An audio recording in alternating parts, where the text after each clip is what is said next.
É possível que o STF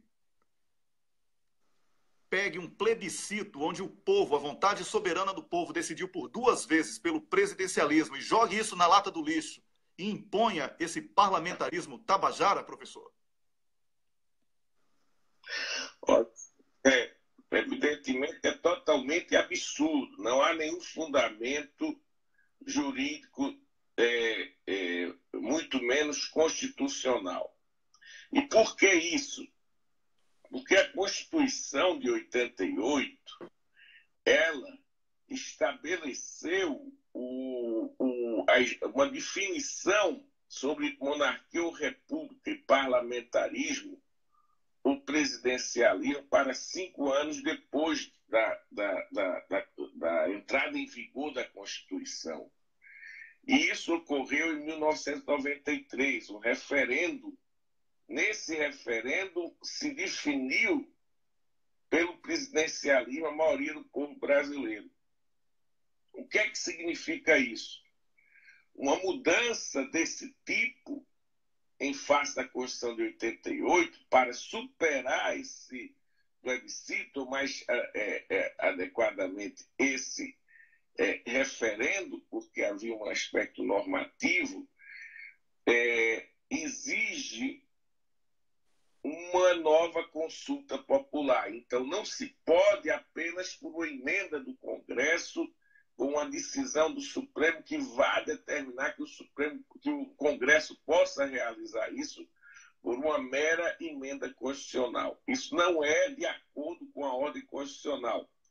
Isso vai quebrar os princípios constitucionais. Portanto, só é possível uma mudança desse tipo a partir de uma emenda constitucional que tenha como base uma prévia consulta popular, um plebiscito ou um referendo. Então, o que eles estão querendo fazer é realizar com esse Congresso atual um Congresso formado por grupos clientelistas, particularistas, corruptos, em grande parte. Eles procuram passar por cima no casuísmo golpista e retomar o parlamentarismo.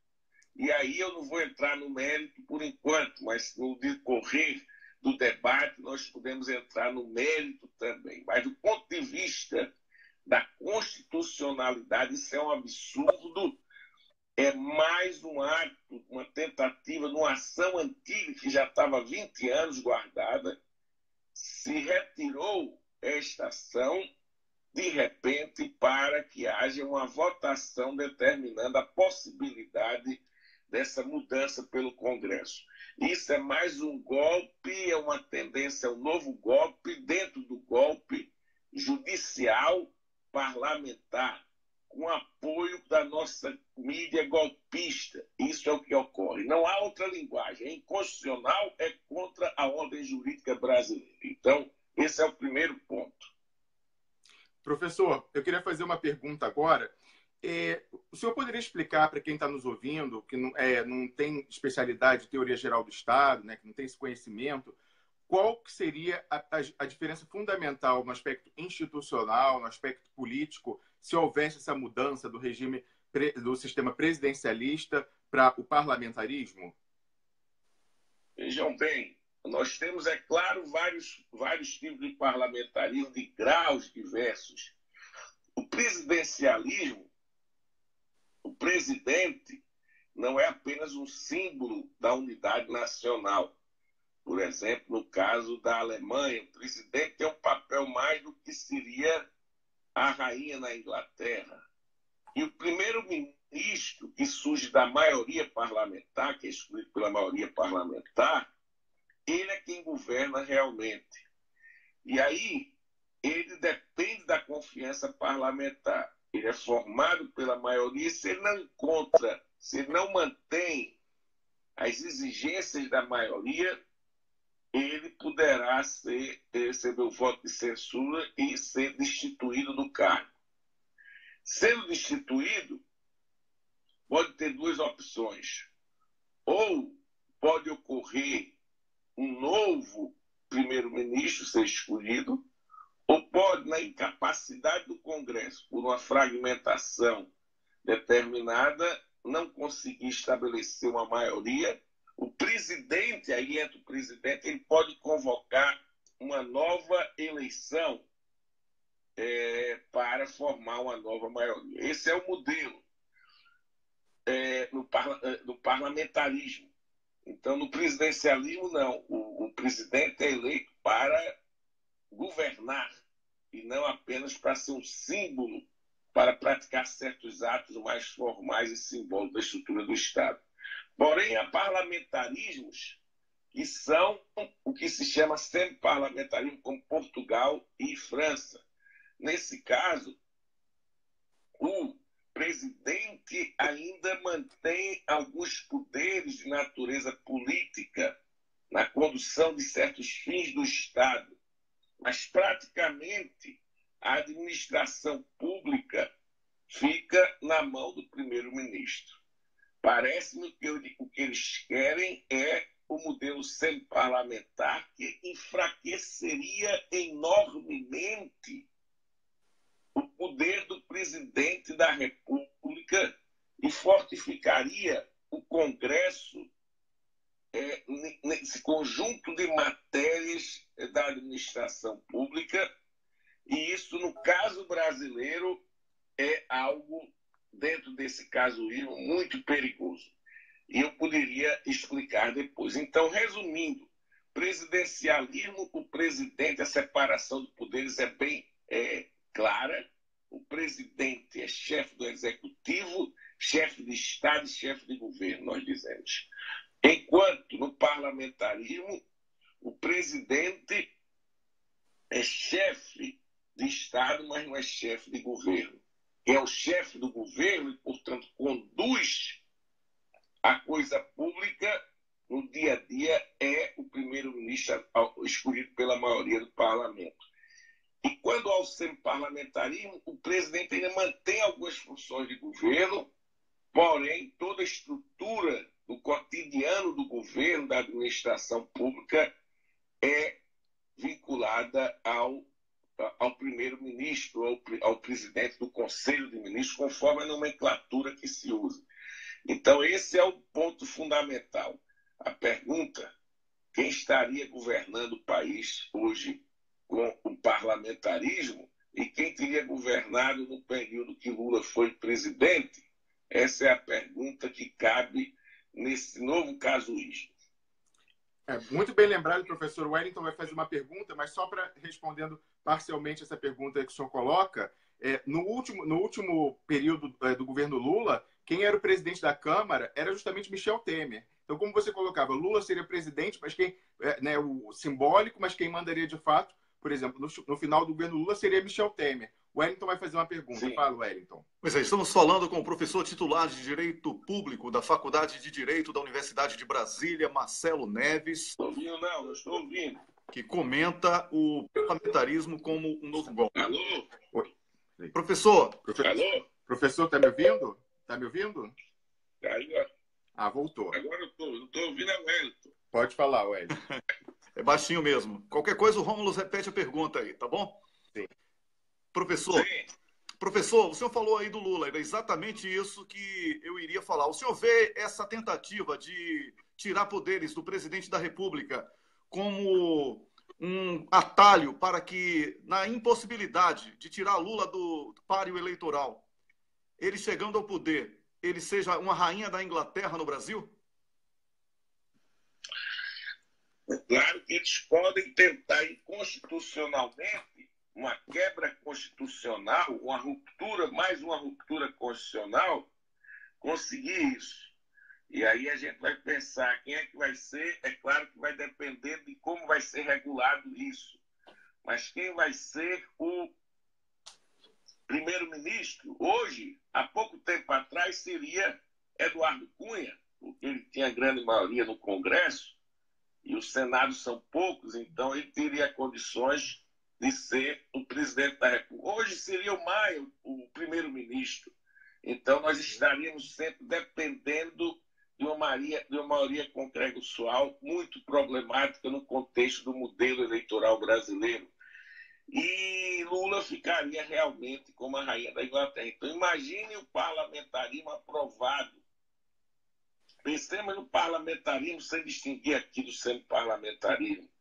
Se o parlamentarismo fosse aprovado, nós teríamos a seguinte situação: Lula eleito em 2018. Ele poderia ter 80% dos votos da população brasileira, mas quem iria governar mesmo seria o presidente da Câmara, o escolhido pelo Congresso, né? Mas normalmente uma pessoa poderosa seria quem?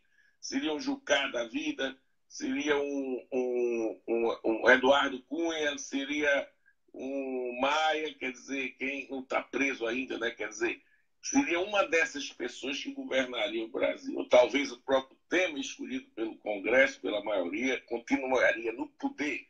Então, esse é o grande problema do casuísmo.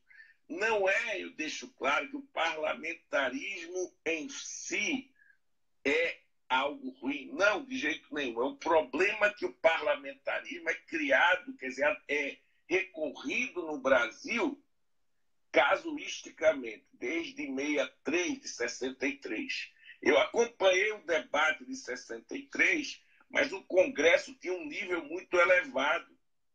E naquele momento, um deputado, o senador, como Afonso Arinos de Melo Franco, conservador, ele fazia um discurso brilhante, dizendo que não caberia, ele era parlamentarismo, mas não caberia o parlamentarismo imposto casuisticamente por uma exigência dos militares contra João Goulart. Mas o debate pragmático, o Tancredo levantava nos bastidores que, se não aprovasse, Goulart não ia ter nada, ia ser um golpe. E aí se cedeu por um pragmatismo. Mas havia ainda uma discussão e em 8 meses houve plebiscito e rejeitou-se o parlamentarismo. Mas foi num casuísmo que ele foi criado para tirar os poderes de João Goulart, que iria assumir no lugar de Jânio Quadros. Agora ressurge o discurso parlamentar novamente como casuísmo. Porém, no caso brasileiro, eu diria que a aprovação do parlamentarismo, qualquer que seja, é uma catástrofe política. Porque, enquanto não houver uma transformação qualitativa do modelo, principalmente de escolha dos deputados, que ainda no modelo proporcional, ele é mais vinculado ao clientelismo do que à ideologia, nós iríamos ter uma fragilização do debate ideológico. Porque no Brasil, na especificidade do caso brasileiro atual, o debate ideológico ocorre na majoritária, especialmente na majoritária do presidente da República. Aí é que há as divisões das tendências ideológicas. A eleição no plano da Câmara, principalmente, do Congresso em geral, mas da Câmara principalmente, da Câmara dos Deputados, é uma eleição muito dependente de relações locais, de conexões de poder local. Isso significaria que nós teríamos uma política altamente fundada nesse jogo particularista, com a fragilização de um modelo de luta ideológica. Então, para mim, no Brasil, é importante que tenha um presidencialismo para que o presidente eleito com um discurso público aberto, ele possa se contrapor ao Congresso Nacional, que haja realmente essa tensão é que possibilita transformações no Brasil.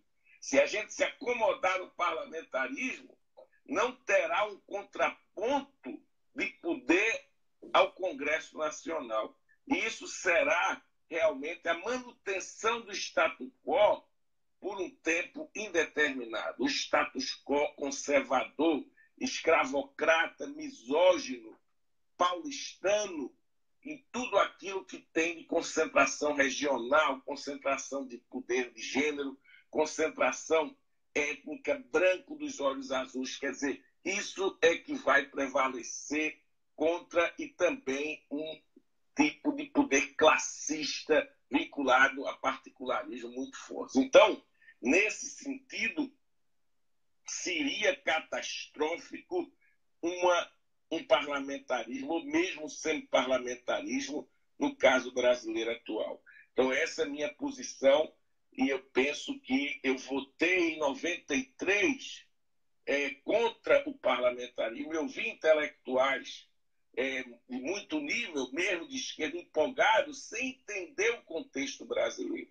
Como se nós estivéssemos num país onde as condições para o parlamentarismo existem. Nós temos que pensar dentro de nossas condições da sedimentação histórica da política brasileira. É claro que não se exclui que talvez no futuro, com uma melhora de qualidade do nosso Congresso Nacional, com as transformações, com debates não casuísticos, mas um debate público antes, nós podemos um dia adotar parlamentarismo ou semi-parlamentarismo. Mas da forma atual, o que nós temos é um casuísmo, um golpismo contrário à Constituição, que terá consequências desastrosas para transformações no sentido de fortificação da inclusão social e redução das desigualdades no Brasil. Esse é meu entendimento atualmente. Além do mais, a ideia é que o parlamentarismo vai criar estabilidade política no Brasil é uma mentira, porque em 63, em 8 ou 9 meses, tivemos 3 primeiros ministros. O Brochado da Rocha, o Hermes Lima e o Tancredo. Sempre que eles diziam algo contra interesses particularistas do Congresso, eles eram derrubados. Então, na situação atual, isso seria mais grave.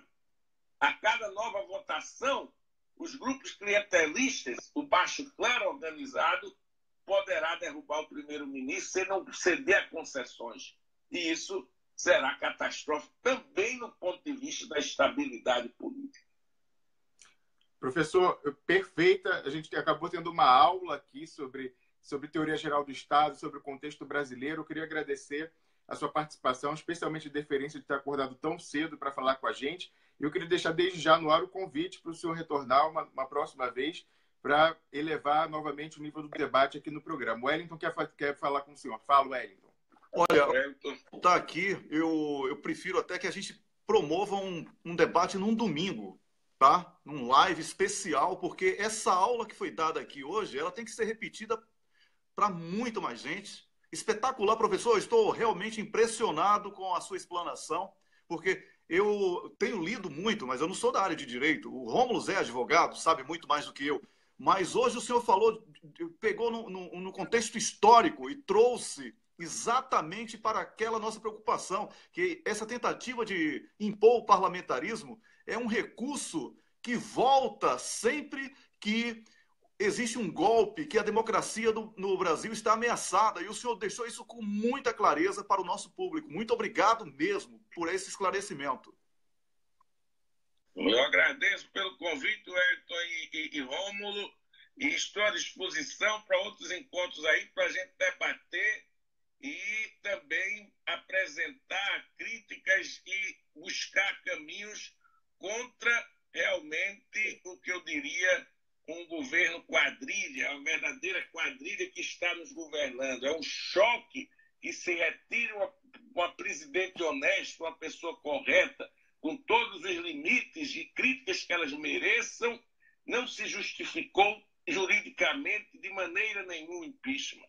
Mas esse grupo assume o poder exatamente para manter uma estrutura excludente, social excludente, e é um grupo envolvido na criminalidade mais baixa e torpe. Então, contem comigo aí para a gente ter outros diálogos. Muito obrigado. Muito obrigado, professor. Bom dia para o senhor. Tá bem, para os senhores também. Obrigado. Até logo. Muito obrigado. Rômulo, sem comentários, hein, Rômulo? Eu vou falar o seguinte.